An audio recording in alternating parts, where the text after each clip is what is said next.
টাকিতে এসে তোমরা কোথায় থাকবে তার ভিডিও তো আমি আগেই বানিয়েছি। আজকের ভিডিওতে তোমাদেরকে দেখাবো এখানে এসে তোমরা কোথায় কোথায় সাইট সিনের জন্য ঘুরতে যেতে পারবে। তো আমি সঙ্গীতা, জার্নি গাইডের একটা নতুন ব্লগেতে তোমাদের সকলকে স্বাগত।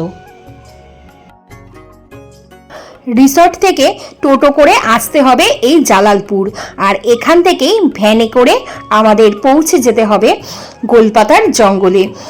তো ভ্যান ভাড়া কিন্তু মাথা পিছু 20 টাকা করে যাতায়াত মিলিয়ে। এবার এখানে এসে কিন্তু টিকিট করতে হবে গোলপাতার জঙ্গলে যাওয়ার জন্য, তার মূল্য কিন্তু 10 টাকা।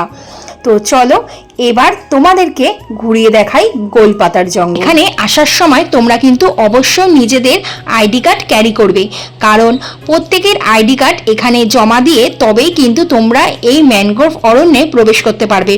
আর এখানে প্রচুর ম্যানগ্রোভ গাছের সমাহার আছে বলে এই জায়গাকে মিনি সুন্দরবনও বলা হয়ে থাকে। সবুজে ঘেরা সুন্দর শান্ত নিরিবিলি পরিবেশ তোমরা কিন্তু পেয়ে যাবে এই মিনি সুন্দরবনে। এবারে চলো এখান থেকে ইছামতি নদীর ভিউটা তোমাদেরকে দেখাই। এই দেখো, এখান থেকে কিন্তু দেখা যাচ্ছে বাংলাদেশ বর্ডার। নদীর ওপারেই কিন্তু ওপার বাংলা।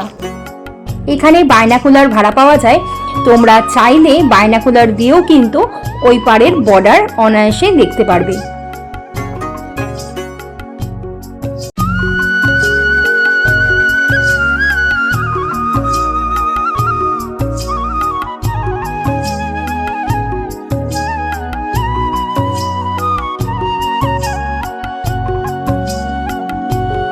এবারে চলো আমরা পরের সাইট সিনের দিকে এগিয়ে যাই।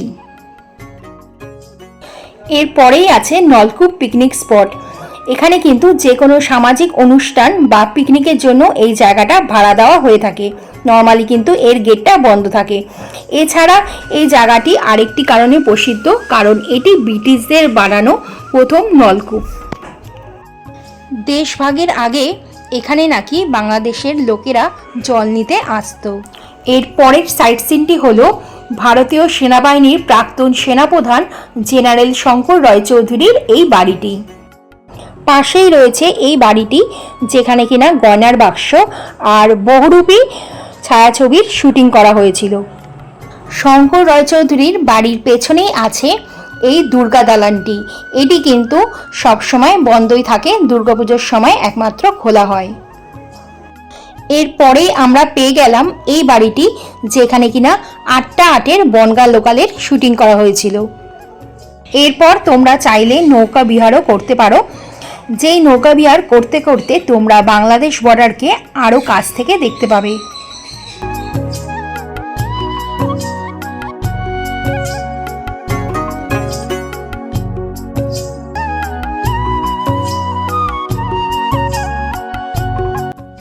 এরপরেই আছে জোড়া শিব মন্দির, আর শিব মন্দিরের সামনেই আছে সুবিশাল পুকুর। এর পরের দর্শনীয় স্থানটি হলো টাকি রাজবাড়ি।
এটি হচ্ছে রাজবাড়ির বলি দেওয়া স্থান, আর এটি হচ্ছে রাজবাড়ির দুর্গা দালান।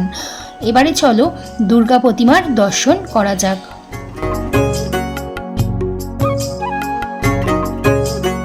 মাতৃ প্রতিমা দর্শনের পর এবার আমরা যাব রাজবাড়ির পুকুরঘাটের দিকে। তো চলো পুকুরঘাটের দিকে যাওয়া যাক।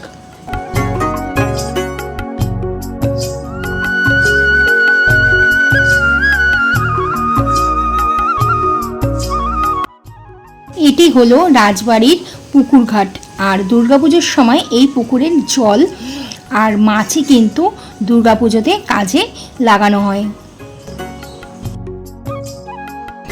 তো বন্ধুরা, আজকের ভিডিও তোমাদের কেমন লাগলো? যদি ভিডিওটা ভালো লেগে থাকে তবে একটা লাইক করে দিও। আবার দেখা হবে তোমাদের সাথে পরবর্তী একটা ব্লগেতে। তোমরা ভালো থেকো, সুস্থ থেকো আর সাবধানে থেকো।